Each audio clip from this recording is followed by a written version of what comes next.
Hello and welcome to episode 2 of The Office. The Office. Okay. We're calling it The Office. It's The Office. God damn it. I'm not sure that's allowed. The Office TM. What about if we called it the Ricky Gervais podcast? What if we called it The Office TM? The Office. TM not in like small. Like, big letters. Just The Office TM T.M. So the TM stands for something like too much, man, or The Office TM. Big TM. Big TM. Little TM. Genius. So I wanted to just take a quick look at some of what people said about the last episode of The Office / Sparkling Form on the Office Network. Let's have a look. What did you guys think? So what have we got? I just want to get past some of the. Let's just get past some of the overwhelmingly positive acclaim. Okay, so far let's do that first. From the likes of internet historian DeBurk321. Lovely guys. Shout out, guys. Shout out the gang. Appreciate you guys watching, for real. Right, here's what we got. We've been told to get mic stands, but to hold the mic stands ourselves. I like that, yeah. I could do with a bit of a workout. So for an hour a day, I'm just holding a large piece of machinery next to my face. Just sort of like... You're going to have the one welcome forearm. To the podcast. Well, spinning around. Yeah. I think the key is, right? I think the key is we've just got to make sure that these microphones are mobile, Yeah. They've got to be able to move around. They've got to be fluid. But That's like... right. We don't have a multi-camera setup to work with, so I think we need something a little bit kinetic to keep things interesting. There was also commentary about whether the podcast will be available on other platforms like Spotify, RSS, Deezer. Let's get it on Deezer. I was thinking of just putting it on Parler. Podcast is only available on Parler. Tell me about Parler. Parler is essentially Twitter for crime babies and conspiracy theorists. It's a very interesting website. I've got an account. You can follow me on Parler if you want. No one does currently follow me on Parler. So if you're on Parler, follow him on Parler. He needs to get. We're trying to get to 10 followers on Parler by the end of this. If you want some, witty tweets to go alongside your anti-vax / flat Earth conspiracy theories. Podcast demonetized for even mentioning anti-vax. Oh God, go on. No, that's not fair. Are you going to take the vaccine? You can shove your Bill Gates vaccine up your ass. I don't want to take the vaccine. I just want to take Windows 10. Just let me run Windows 10 with Norton antivirus. Of course, I'll be taking the vaccine. I'm taking it as soon as it's available, so that I can move around this country with impunity. If we can take the vaccine and go to America, the land of the free, the land of the free league infected with coronavirus. Yes, it's bad. It's not great, but I would. I miss America deeply, as was mentioned in the previous podcast, and if I can ensure my own safety and therefore the safety of the fine Americans that would be surrounding me, I would like to be able to do that with the Bill Gates vaccine. Bill Gates is the perfect person to create the vaccine because he's created so many other good things before. Microsoft Excel. Yes, very useful program that. Yeah, I mean, pretty useful when you're not bungling things.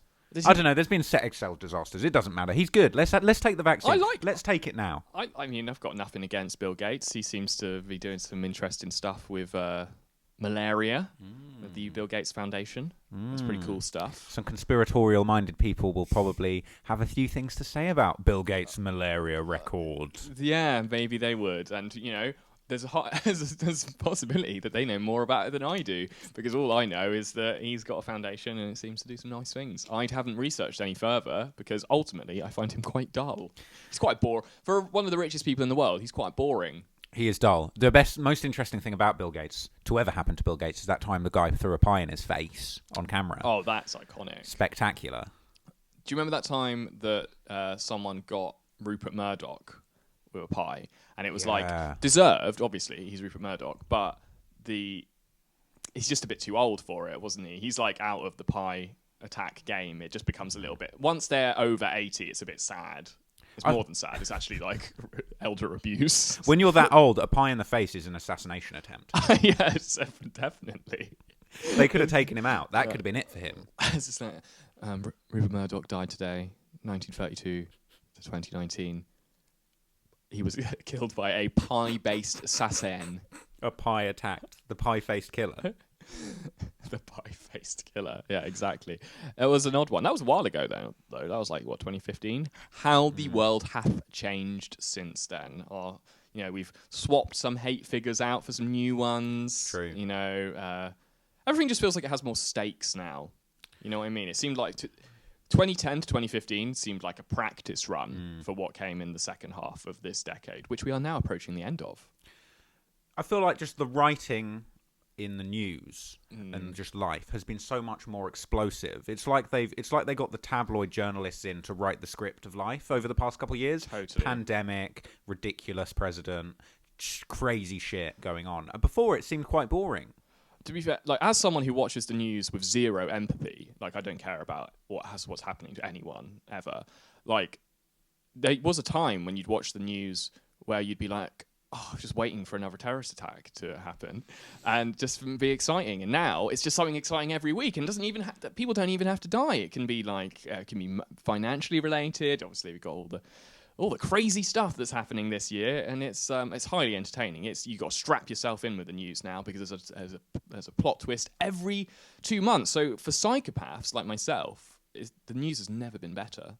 Agreed. Never been more entertaining. Agreed. I mean this with the utmost empathy possible. Oh, of course okay. It was Of course, it was a great tragedy, 9/11. Mm-hmm.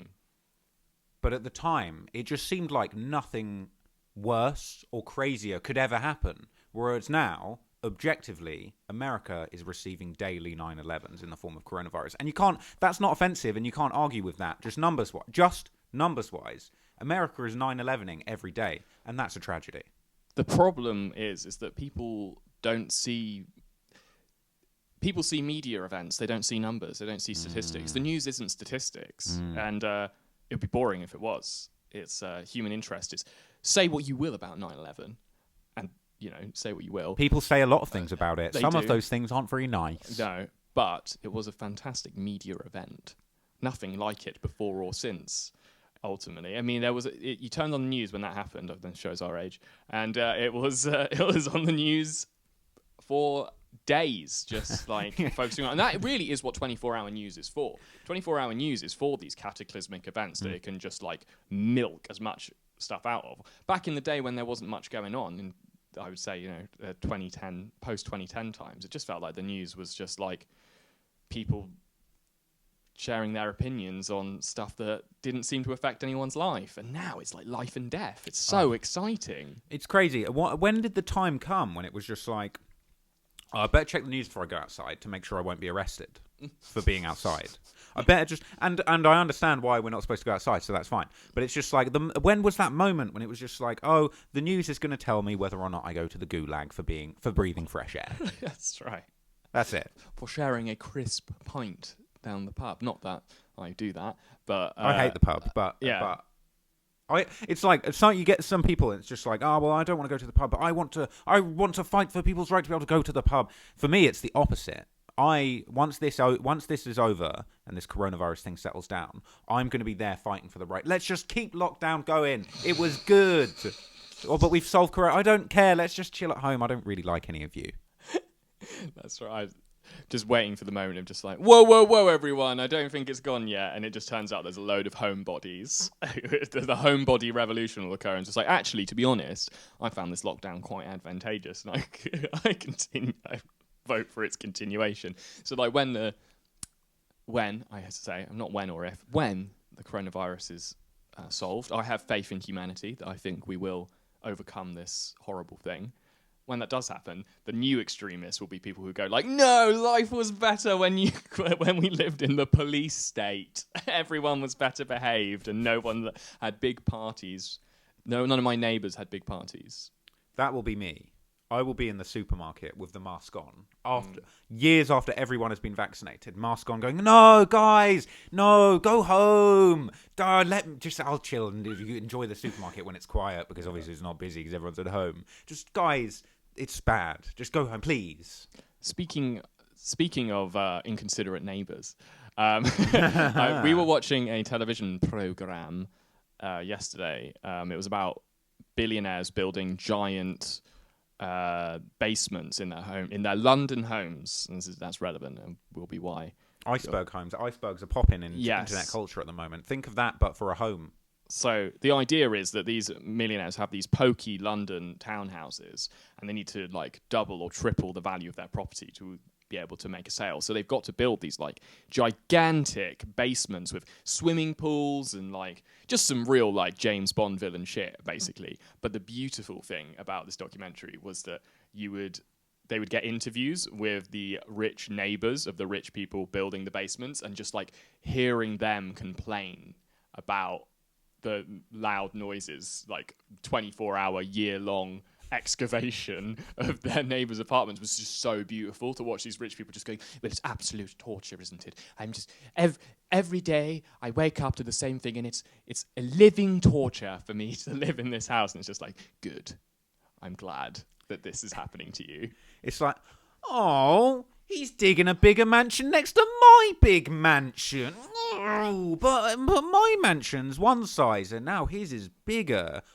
Sure, it's loud, but like these are millionaires complaining about their mansions. I know, that's what's beautiful about it. But then it also shows you something that's just wrong with London in general. That no matter, you can be richer than God, and you can live in London, and you'll still have problems with your neighbours, and your garden will be too small. And that is just the nature of living in a small city that's overpopulated and a bit shit. I like that idea of like richer than God, of just like God is next door and he's just like, I can't take it anymore. I've retired to Hampstead because, you know, this whole creating the whole universe thing was hard enough. Yeah. And now my neighbour is a sheikh and he just keeps on digging below. It's mind-blowing though, isn't it, that like London property is some of the most expensive in the world. And that... And that can just be like a little townhouse, a little semi-detached. It's ridiculous. It's pathetic. I think of these like millionaires that are living in London, little pokey, thin London properties, and it's just like the self-respecting millionaire would go and live in the country with lots of land. Like, how can you really be taken seriously as some kind of not internet, but like some kind of international baller, and you live in a pokey little thin house, and then there's just like disruption going on in your street every day? Are you really rich unless you can fit a snooker table in your sitting room?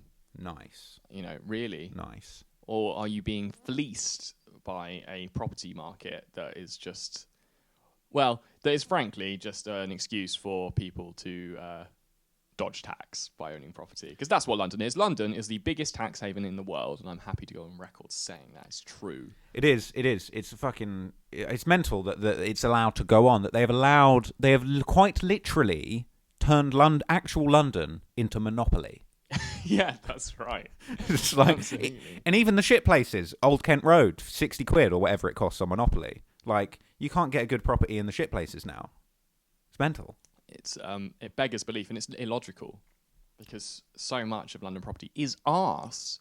You go to somewhere like Colorado, admittedly in the middle of nowhere, the amount you could buy a several acre farm with a giant house and a pool for the same price you'd pay for get like this little slim cut of a apartment on the road in London. It's ridiculous. And with that sort of land in the country in America, that's when you can really get down to business and start your cult. That's true. And really, you come up with an outfit for everyone to wear, your little, I don't know, your orange... I'd go purple jumpsuit with my cult. You got to wear purple jumpsuit. Maybe you got to dye your hair too. Yeah, that's true. You got to fit in. We've already got that going on, so that's like, check. Yes. I like that.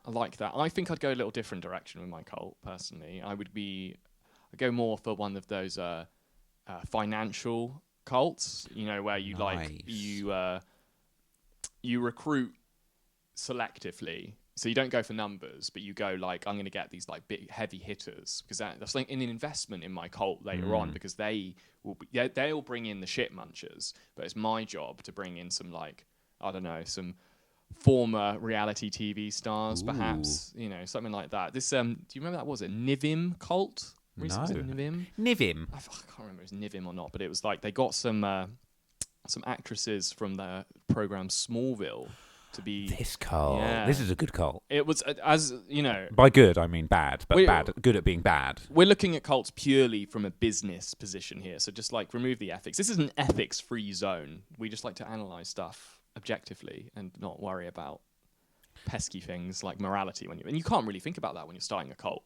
It's bad business. Well, if you think too hard about morality when you're starting a cult, you're not going to get your cult started. Absolutely. You're going to think, oh, this is wrong. I'm not going to get this cult started. And before you know it, you've got 10,000 purple jumpsuits sitting in your garage, waiting around. You've got the Kool-Aid ready to go.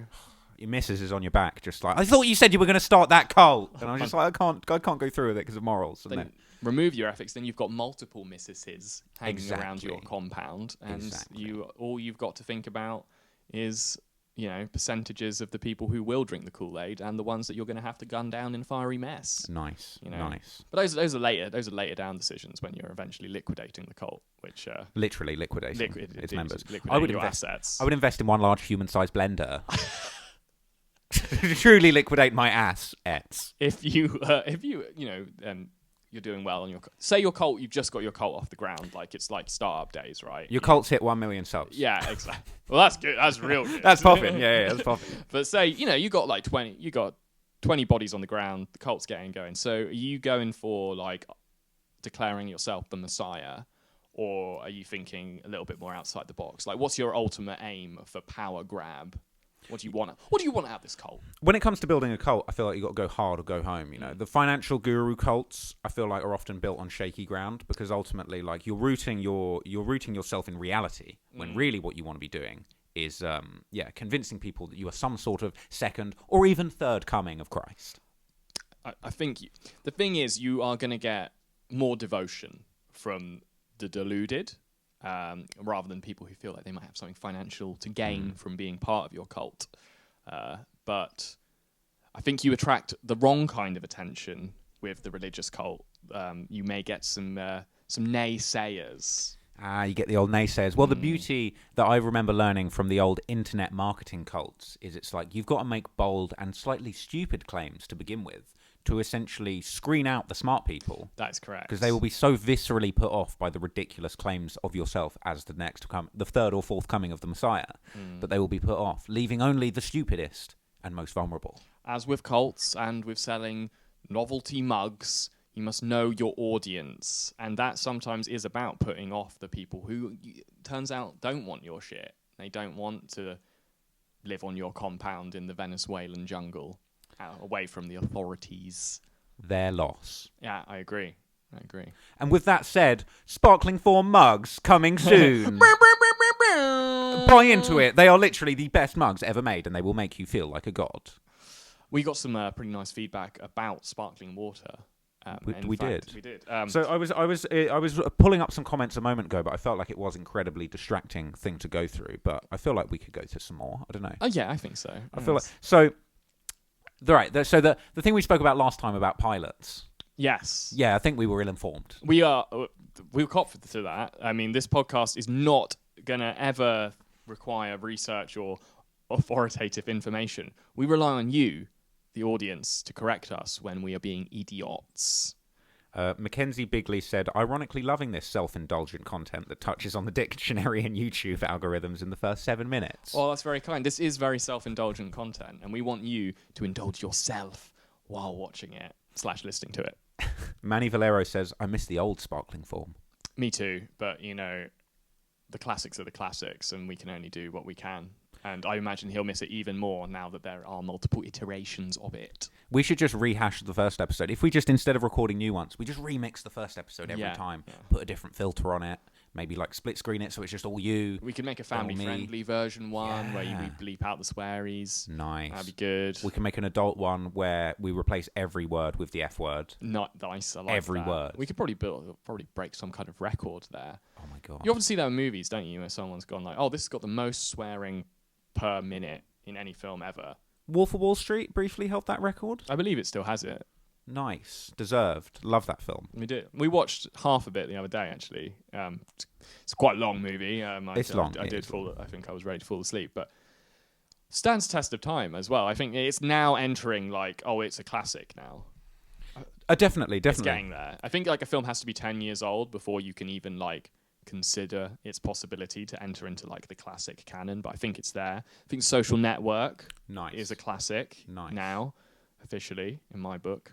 It's like the modern day, it's like that wave of gangster movies in the 90s and maybe the early noughties, you Goodfellas and stuff, but like it just felt like such a like capturing of just like what people thought were the craziest stories at the time. And I feel like having moved on to like the modern social media technology era, the most interesting, not necessarily crime, but just like the most interesting like come up life stories. Facebook's, how did Facebook get started? The social network, fucking Wolf of Wall Street. It's just like, you know, there's a certain degree of like technological crime to what Jordan Belfort achieved. Financial crimes. Financial crime kind of also, there's a bit of technology to it. There is, you know, that's true. I mean, those are topics that are close to my heart anyway, so I'm going to be interested in that. But financial crime movies done right are often my favourite films ever. Big Short, I thought that was terrific. Oh, amazing film. Ridiculously good movie. Margin Call, the financial crimes movies for the people who take themselves too seriously. Yes. And yet, very good. I like it. I take myself too seriously sometimes, so suited me just down to the ground. Love that movie. I wonder if like real financy people watch stuff like that and just can't help but just be like, that's not how a trade really goes. I think almost certainly. Like it's like if you were a doctor and you were watching House and you were just like, yeah, I fucking diagnosed that in the first 5 minutes. I'm a better doctor and diagnostician than TV writers in LA. I did exactly what Dr. House does without being addicted to Percocets. That's not how you put a head back on. I would love to see that. I'd love to see like a medical drama show where like all the diseases are just completely ridiculous. Oh, it'd be great. Oh no, he's got a serious case of flabonoob. Yeah, doctor, I'm sorry, but we're gonna have to remove your head. What? All of it? Yeah. The whole head? What will happen to my body? Well, that will be removed too. Actually, we'll throw that into a skip. Yes. Or dumpster. High-tech medical drama could also be possible of just like, yeah, we had to cut off your legs, but we have replaced them with robot legs with minds of their own. Oh no, now he's going around the hospital kicking people with his legs. Oh, what are we to do? All right, genuine, serious question. Right. As a human, when you lose your legs, we now have the technology to do whatever we want. Why can't I have crab legs? Crab legs. Full-blown crab legs. Well, with CRISPR, that world could one day be a possibility. For anyone who doesn't know what CRISPR is, I don't really know either, but I know it's about like messing with people's genetic makeup and such, and there is this possibility of animal-human hybrids. You just have to hack your genes. You know, like a computer hack. We computer hacked his genes, and now he has the legs of a kangaroo plus pouch. And is also wearing jeans. Easter egg. Oh, it's all very interesting, that kind of thing. Yeah, the body augmentation. Of course, there's the animal parts aspect. If you wanted the strength of an ape, you might be able to have that. But then there's also the possibility of maybe forgetting the biological stuff and just going straight up, replacing your arms with robot arms. The robot arm route, the cyberpunk route. Cyberpunk's been released today. It has? I still haven't bought it. We'll get around to it. I'll buy it eventually. Apparently, there's a lot of bugs, so I'm going to maybe wait until there's some sort of remedy of that. I'm so ill-informed on it, but I am excited to find out. Yeah, I think it looks good. It looks promising. I'm excited. I was maybe a little overhyped for it at one point. I think I kind of like bought into the hype. I was watching every trailer, just like, oh my god, I can't wait to become a cybernetic genius in Night City. And now I'm a bit like, yeah, it is just a video game actually, and maybe I should chill out. I'll be dead honest with you. Seeing not only your excitement for the game, but just the general excitement, I was really hoping it sucked. I understand, yeah, because just like I want to see all the nerds that were excited for it suffer. I would cop to the fact that I am like quite easily taken in by hype. Yeah. If something's hyped up enough sufficiently, I quite enjoy being excited about it. And that has often led to disappointment and also embarrassment when I've ended up getting hyped up for something that's really dumb. That's part of the process, though, because it's almost like emotional gambling. Because it's like, well, this clearly has hallmarks of potentially not being good. Yeah. But I'm going to just wholeheartedly get excited about this thing that might suck. And then it's just like you roll the dice on when you play it, and then it might end up being garbage. What is an example of something for you that was like you really hyped up in your own mind and it completely lived up to expectations? Or it completely lived up to expectations. You were just like, because I'm drawing a blank because I just think like every time I've hyped something up, I've ultimately disappointed myself. Man, it's tough. It's tough because you know what? I feel like when there's all of that hype, when something lives up to the hype, ultimately it becomes forgettable. Whereas when something completely flops and just like just falls so flat on its face, that's when it becomes more memorable. Here is a perfect example of something that is trending in the hip hop world in this way. Chance the Rapper's terrible album, A Big Day. Now, a bit of time has passed since then, but it feels like at the moment there's a real wave of just let's shit on Chance the Rapper for screwing up his whole career with that bad, overhyped album. Indeed. The world of gaming and hip-hop is full of examples of like that, of just like if something has been built, someone or something has been built up over a long period of time, people take such relish in tearing it down or watching them fall. It's like video game companies like... what's this called? Bethesda is getting that right now, and it's been getting that for a while, to be fair. But I think it's just human nature, though, isn't it? We love to build people up, provided that we can also tear them down. Yes, with equal. Cause it's empowering, ultimately. You want to just you know what it is. It's like how I feel when I make fun of Drake, of just like this person or this thing or this company. It's been hyped up to be the biggest and best thing in the world. So it's like, fuck you, I'm taking you down. I'm taking you down because you have decided to become the biggest target and you get all the benefits of all of that clout and hype. So it's like you are now the target. You can't be at the top. And also, as a piss taker and I don't know whether I would go as far as to say, as a piss taker and funny man, you want to go after the biggest target because to even just lick off a good joke against somebody who you shouldn't joke about is like... feels good. I mean, there's also the ethical question of that maybe you should only attack those who are at the top. And I think, despite the fact of apparently me going on record on this particular episode saying ethics don't matter, that isn't true. I mean, I think it is, if you are going to be a piss taker, you have to direct that piss towards those with the driest, most expensive genes. That's very good. That's very good. Yeah. Funny metaphor, considering Drake has been famously pissed on. Has he? By who? Pissed on by a friend of the rapper T.I. T.I. is here. T.I.'s going to be there. Going to be there. Man, I love T.I. I would love to go to a party where T.I. is in attendance. You would really feel like you've made it at that point, wouldn't you? Be like, fuck, T.I.'s over there. Are you going to speak to him? No. Not slightly. No, he probably doesn't like me. Probably not. He probably doesn't know who I am, T.I. T.I.'s big fish, you know. Yeah. T.I.'s big fish.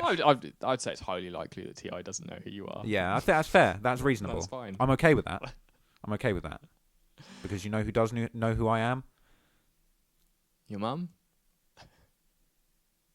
Gone. No one. No one. No one. I thought I could... No, you know who knows who I am? Stitches. That's cool. He knows who I am, and he might want to hurt me. He did say as much, didn't he? He inferred he would hurt me. Yeah. It wasn't a direct threat. I chose to ignore the threat. Have you been directly threatened by anyone? Yeah, it's the famous one that I always call on, Space Ghost Perp, Florida rapper.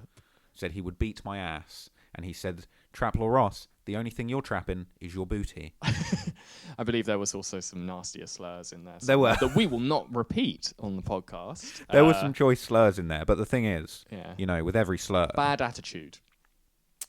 Listen, I said, hey, this guy's career fell apart because he's really bad at maintaining connections and he always turns on people. What does he immediately do? Threaten to beat up a hip-hop journalist. So, you wear it with a badge of honour, though.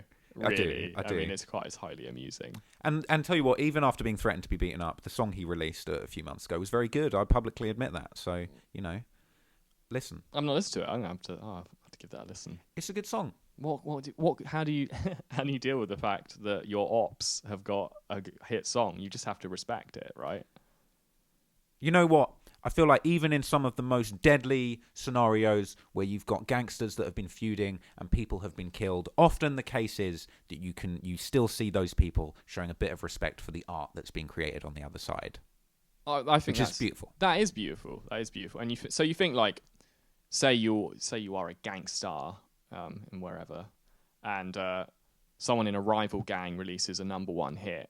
I think, you know, if you know that person, there's got to be a little bit of pride by association of just like, yeah, my main enemy is a hit rapper. Yeah. That elevates you through your beef in some fashion or another. It does a bit, because it's like, wow, that guy is like #1, and he wants to murder me. Yeah. He killed my buddy. that person's important, and he blew away one of my biggest point men. I mean, there's got to be a certain degree of pride to that. Is point men a term used in the hip hop world, or is that me? I'm pretty ignorant when it comes to hip hop. We hit the half-hour mark, baby. That's what happens on this show.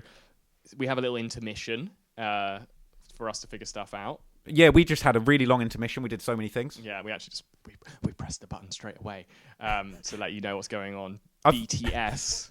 BTS, the band. I feel like, okay, so what you were just saying, right, about gangsters, there's possibly a certain degree of like respect or pride in seeing them do well. For me, I had quite a strange experience because when famous rapper and gangster King Von was recently tragically killed, it was interesting to me because it was like, oh wow, that guy, he didn't like me. That's true. Just to imagine that at some point that scary gangster saw me in my face and thought, fuck this guy. He was tragically killed. Was quite a bad hombre, though, wasn't he?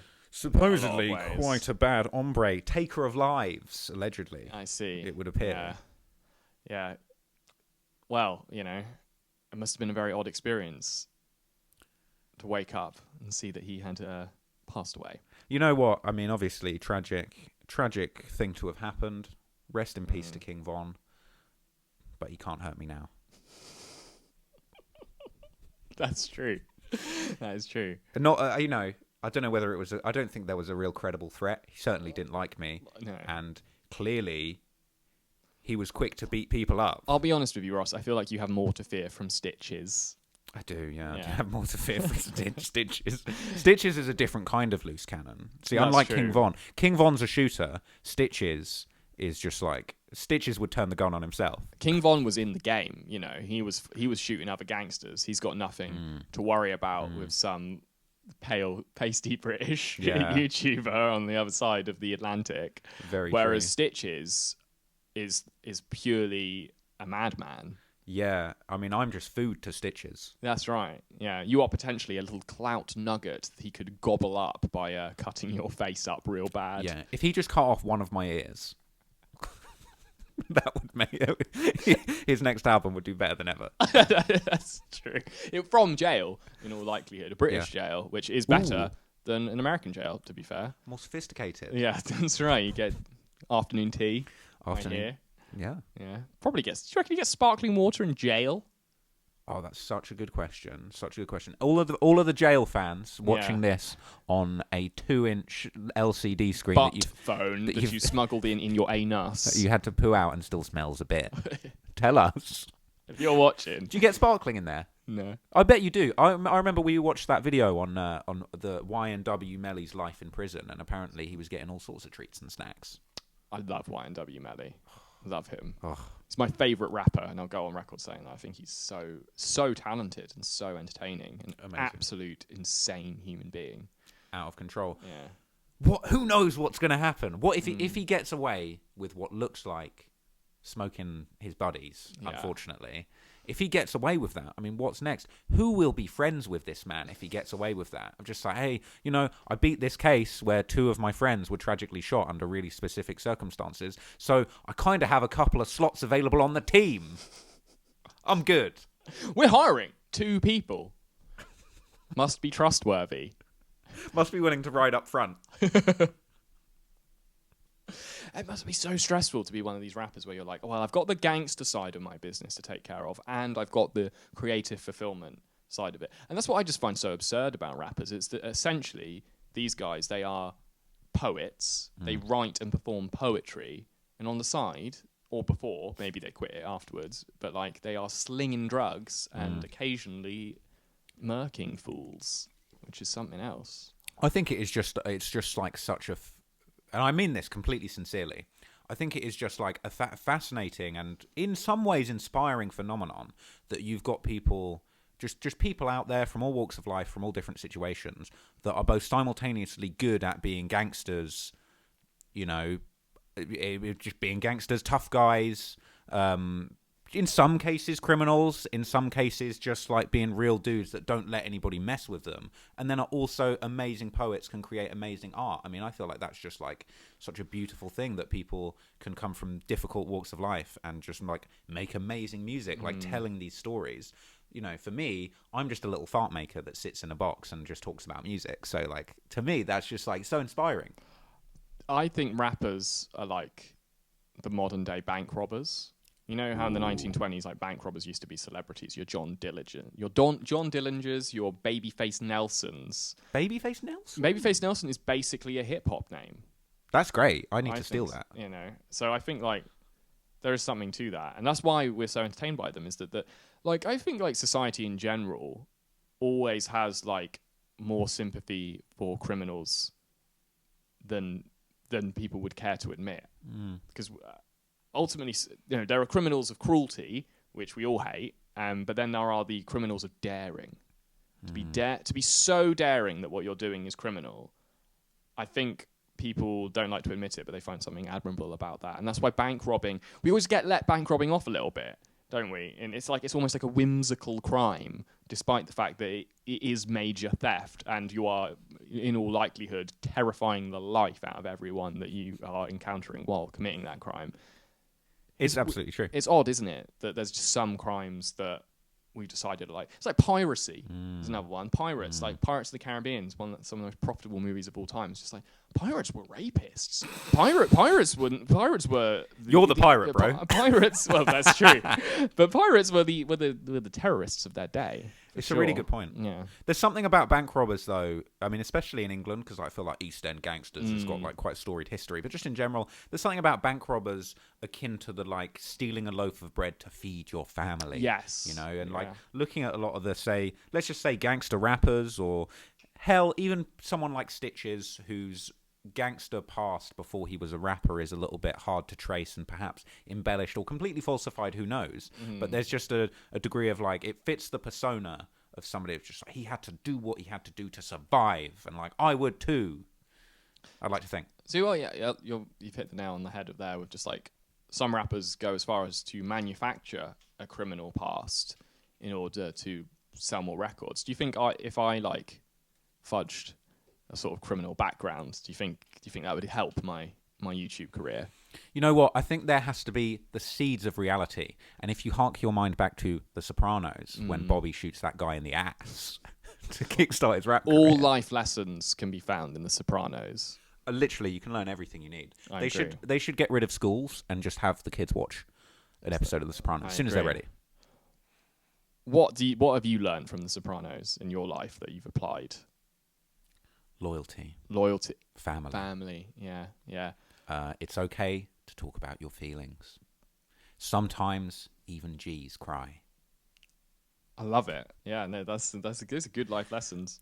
For real, man, I learned a lot from The Sopranos. Shit was deep, I think. There's just so much to be learned. You know, about life, laughing with the Vipers, all that stuff. With the Vipers. With the Vipers. That is a line we repeat from The Sopranos a lot. As a couple, one of my favourite lines from Tony is when like he rejoins some of his buds and they're like having a bit of like reminiscing time, and then he's in a bad mood and he just goes like, you know, remember when is the lowest form of conversation, and he walks off, and I was just like, God damn, that's a power move. Just like dismissing everything that someone's saying at the table, everyone's saying at the table, because you're fucking better than them because you're the boss. It is a bit douchey though as well. Oh, it's horrible. I mean, it's not something I would repeat. You have done it as a joke to me. Yes. And it's like, it's both funny and like, oh. He's so good at the put downs. It's difficult amazing. Not to respect Tony Soprano. Because you know what? He's putting you down from the greatest height. He is the mob boss. So there is no snapping back at Tony Soprano. You know, there's no smart little witty clapback to be had at the boss of the mob. Being the head of a criminal organization is in many ways gives you more power than were you the head of one of the biggest companies in the world. You could argue, because you have freedoms. As Tony Soprano, or whoever's the current king of the cartel, you could order people dead. Jeff Bezos can't do that. Imagine if Jeff Bezos ordered a hit, you would be dead before the next day. That's true. That is true. Yeah, I mean, I'm sure he could secure the best hitman available. Yeah. The most discreet as well. Maybe he is up to it. Maybe he is getting up to all that stuff. Who knows? Oh, imagine that it all turns out that it's just like Jeff Bezos was indicted today. Turns out he took over after El Chapo and all the Amazon stuff. It's all a front. He's sending bricks through the mail around the world. He's just with his silly signature laugh. He's just like, yeah, just have a few of those guys killed. I love Jeff Bezos' laugh. It's so entertaining.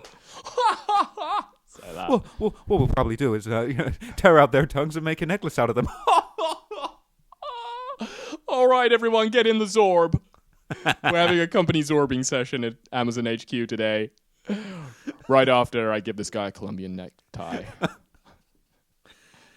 Jeff Bezos just zorbing in the office. Bezos would have the balls to do it if he had to as well. I'm sure he's never been in a situation where he's had to murder anyone, but he has the killer instinct. I think someone like Elon Musk doesn't have it. Who do you think Jeff Bezos, right? I'm sure he hasn't killed anyone. I'm sure. Yes. Right? Who do you think, though? I'm sure he must sit around and think, I've got all this power. I probably could have someone killed if I wanted to. But it's not worth the risk. But, like, he must have one or two people that he's just like, but if I could, Elon, I would... Ooh, or someone. Who do you think? Who do you think? I think he probably gets use out of Elon, because Elon is, like, the attention sponge. Lightning rod. Yeah, exactly, for, like, billionaire fuckery. Bezos gets it a bit, but, like, Musk is just, like, he's gearing himself up for some like high profile mistakes. He's living a lot of risks. Yes. Taking a lot of government subsidies, I've heard. So that's... People don't like him, though. People really don't like Musk for obvious Older reasons. people hate him. Yeah. Older people hate... You know what it is? It reminds me of those like those pop-up adverts that you get on dodgy websites where it's just like, this guy built a rocket ship in 2 weeks. Banks hate him. Totally. But yeah, that's why I think Bezos probably has use for Musk, though, because he's also going into this space. He is going into the space. And they probably will have stuff to work with. Oh, he's built a better rocket component than me. I can get that now. In some ways, you want a few competitors in like spaces like that. So I don't think Bezos wants those people killed. Now, people who are trying to start unions within his company, maybe Bezos would be more inclined to get the old life ban hammer out. Oh, if Jeff Bezos gets all Jimmy Hoffa on some guy that's trying to start an Amazon union, just like outside his apartment one morning, it's just like the union guy, bah, back of the head, gone. Bezos just the Don. I can imagine it. It's like the final scene of The Godfather, but instead of Bezos getting baptizing his child or something, what would he be doing? Going around? He's like slinking out of his mistress's apartment before his divorce. Letting out his laugh once more. Do it again, you're good at it. It's a bad impression, really, but it's the spirit of it. I think it's done. It's the laugh. I feel like it's the laugh of like a rich guy that like clearly he's gotten to the point in his life where he knows he's got an annoying laugh and he no longer has to hide it because he's rich enough. It's a power laugh. Yes. No, it definitely is. It's like he's going like, I will not temper my laugh for the likes of you. I shall laugh with reckless abandon because I am the most powerful nerd in the world. It's like you have to enjoy this laugh. You have to. Because if you don't enjoy this laugh, if you don't have a good time with me right now, you're all fired. Oh, damn it. But yes. It's infectious. Harking back to the guy that we seem to talk about a lot on this thing, Ricky Gervais, I'll never forget in that other show called The Office. He does that inferior show. That inferior show, yeah, not the real Office, the fake Office, where he does that thing where he's giving a motivational speech and he's just like, laughter, let's just start laughing right now. Just the maniacal laugh at your face. It's infectious though. You just start laughing at someone. There's something to be said for pioneering a specific laugh for your character. Jimmy Carr has gone a long way with just thinking of a weird laugh that I'm sure is manufactured. I don't think that's his real laugh. It's like that. Yeah, it's got more throaty as the years have gone by. He's like iterated the laugh. That's right. He's workshopped it over time, I think. But I would also argue that I reckon your laugh does change over time as your voice changes over time. See that when like animated shows are revived after years of being gone away and like the voices just sound a little bit off. I feel exactly right. And it's just like, that's life. Or it's several cigarettes a day, changing the tenor of your voice. Here's a theory on laughter. I'd like to think that you could categorize laughter in two different streams. You've got the sort of socially aided laughter. For example, it's just like when you're at a comedy club and you're listening to a comedian on stage do jokes, it's like you're kind of primed, you're in a situation to laugh, so it's like you sort of know where the punchlines are, and even if it's not that funny, you still will let out a certain kind of laugh that the social situation induces. And then there are the fully involuntary laughs, the spit the milk out of your nose laugh. Yes. That is just like, and sometimes with those laughs, you find a noise that you didn't even know you could make. There's definitely times when you've said shit to me that's been really funny, and I've just let out some weird like just like, what was that noise? Yeah. But it was just the perfect involuntary pitch of reaction to whatever was said. When you surprise yourself with a laughter, that's like getting a laughter combo breaker, because like the bizarre noise that comes out of you is funny in and of itself. And if you're really lucky, you get the triple combo and you laugh so hard that you do a little fart as well. And then it's just like, then you're away. Then you got it's combo after combo. It's chain reaction, because it's like when you laugh enough to like let out a little fart, you get more laughter. 100%. And also it sort of in some ways it almost reminds you of your own mortality, in that, well, I had no control over that fart. Yeah. I'd like to think I have control over It's humbling. It is. It's humbling. It's really humbling of just like, well, you know what? I don't control all the farts. No. Because usually you are the king of farts. Master of your ring piece. Lord of the ring piece. Wow. Nice. New name of the podcast. It was Sparkling Form. It was The Office. Then it was Sparkling Form, sort of, but still The Office. And then scrap all of those now. I'm not even going to say it. I don't want to repeat it. I don't want to repeat it because it's so bad. I think we shouldn't get in over our heads. We've still not bought mic stands. Not even bought them yet. Haven't even purchased them. But that's okay. It's all right. We're just seeing how we're just testing the waters with this. You know, if people have got to show sustained support for the mic stand in the comments for us to actually consider it as a serious route. Yes, but I think we should continue to pay attention to the comments going forward. If you are listening now and you have any questions for us, please put them in the comments below on the YouTube video, and we shall respond to them next time. Next time I'll make more effort. I'll tell you what. Next time, right? I see what's gone on. Next time I'll pick out some key comments before, so I know which ones. Because a minute ago, I'm scrolling through. Yeah, I'm like, what's this one? What's this one? Oh, they're just insulting me in my appearance. Oh no, better ignore that. But no, it's all good. That's inevitable, and I accept that. Well, just to say, for a moment of slight sincerity, really enjoyed the response to the first episode. Totally. It was really inspiring. Lovely comments, really positive. Everyone that left one, absolute hero, legend, boss man. Thanks for listening and watching. We shall endeavour to provide more entertainment for your ears. I'd like to continue providing entertainment for people's ears, I think. Definitely. Like, this is good. I like it. Speaking of comments, though, I think people will be interested to hear this. When if you're not aware of this, like when your YouTube channel starts to get a bit bigger, you start to attract people who aren't necessarily going to be your biggest fans. Haters. The haters come in. YouTube recommends you to people who don't like you, and that's fine. That's all part of the growth. And occasionally, patterns start to appear.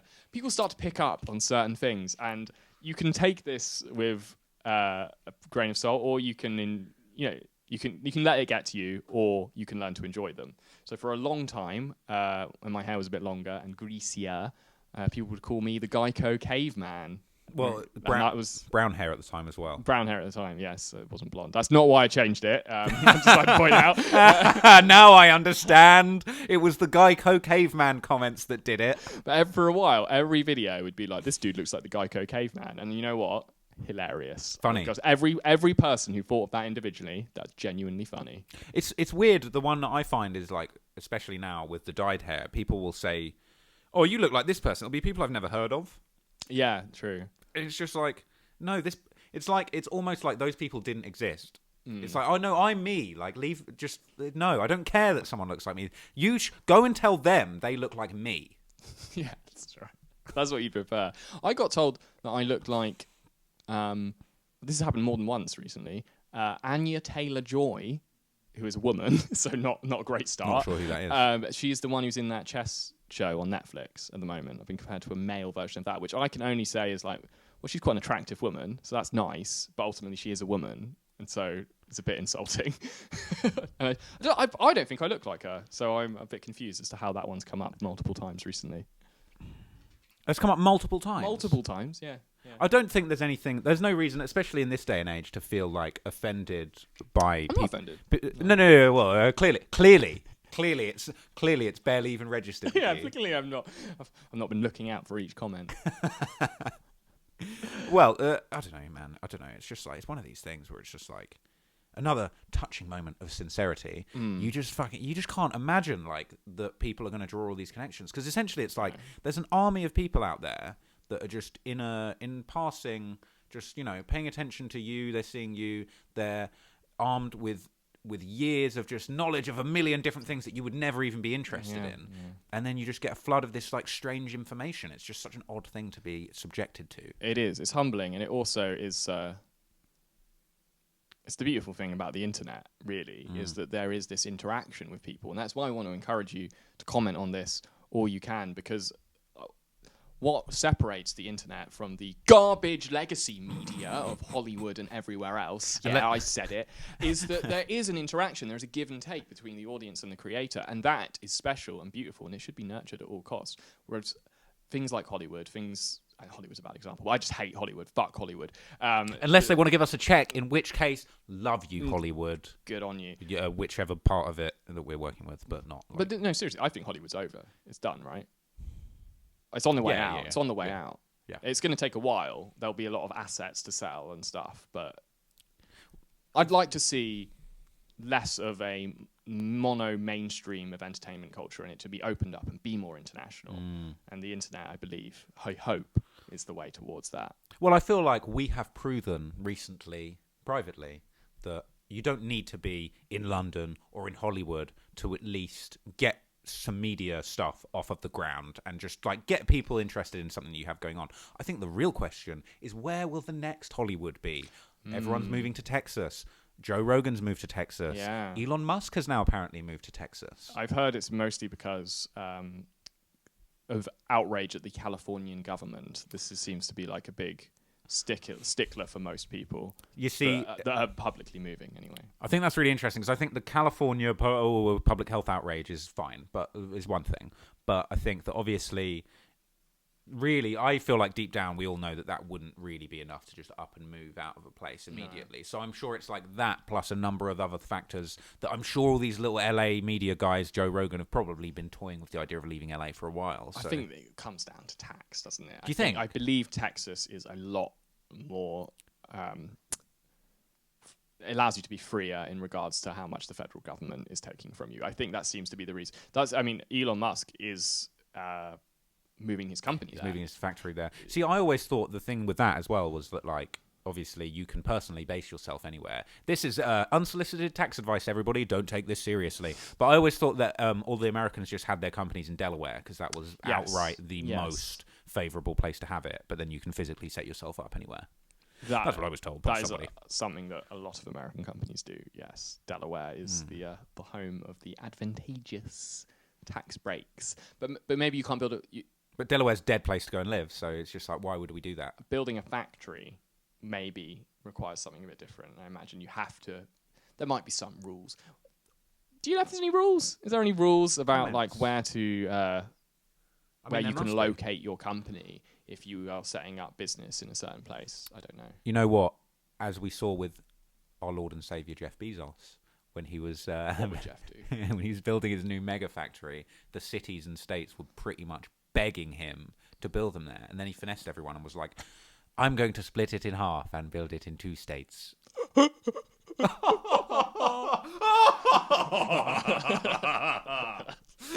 No, thanks, Jeff. The Jeff Bezos corporate laugh that starts as a bit of work fun and ends in maniacal evil villain laughter. That's actually what he's suppressing, really. Because his laugh, it maybe isn't authentic. It sounds really authentic because really it is hiding the super villain cackle that we all know he's capable of. The Lex Luthor giggle. To be in that position in life and not become a supervillain is a missed opportunity. Agreed. I'm sure if you sat in the room where Jeff has got a desk, you would be like, is there going to be a little trap door opening beneath my feet, and I shall fall into a lake of piranha? I feel like, you know what you should do for the next Black Friday? You should be like, for this Black Friday, we're going to really make it a Black Friday. I'm going to block out the sun. We don't need it anymore, but I need it for my solar power. So, yes, that's right. Amazon is going to be carbon neutral by 2025, but that's because we are going to take the sun from the Earth and use it to power only our business, which will now be on the fifth moon of Jupiter. He's claimed the fifth moon. It's gone. Yeah. Did you see recently? Apparently, Elon Musk was like pressed on some details that were in like some of his SpaceX contracts, and apparently he's basically like saying that he's like, once we do set up an operational base on Mars, this will be governed primarily by space laws, which will be made in accordance with whoever first colonizes Mars. He's claiming Mars. He's making the space laws. What space laws would you install? They say, all right, we've set up a base on Mars. Elon Musk is in office in Mars. He's the king of Mars, whatever. He sets it up. And he's like, but you know what? I'm going to get some influencers to come and just come up with the laws, because fuck it, this is just a podcast thing. Yeah. What laws would you suggest Elon Musk? The space laws. No copyright. Copyright is dead off Earth. Nice. That's my first thing. Sounds great coming from the Office podcast. Yeah, exactly. So. Copyright is dead. Like, it's just new. No such thing as IP. Just gone. Get rid of it. It's complete. Because like back in the day when America was the frontier, when people were going from Europe to go to this land of freedom and opportunity, where you could be the king of your new location. That's what any space colonization should aim to do. There may not be oxygen on Mars, but by gummit, there'll be freedom. And so I think it's just so like have as much freedom as possible in that regard of just like. Suppose normal crimes should still be illegal. Violent crimes, I think we should still punish those, unless they're against the aliens, which are up there, in which case, free reign, I reckon. You know what, though? You've just got to be careful that you don't create some sort of District 9 situation. Yes, that is true. We all saw that documentary. Yeah. And it was really bad how they treated those aliens, those prawns.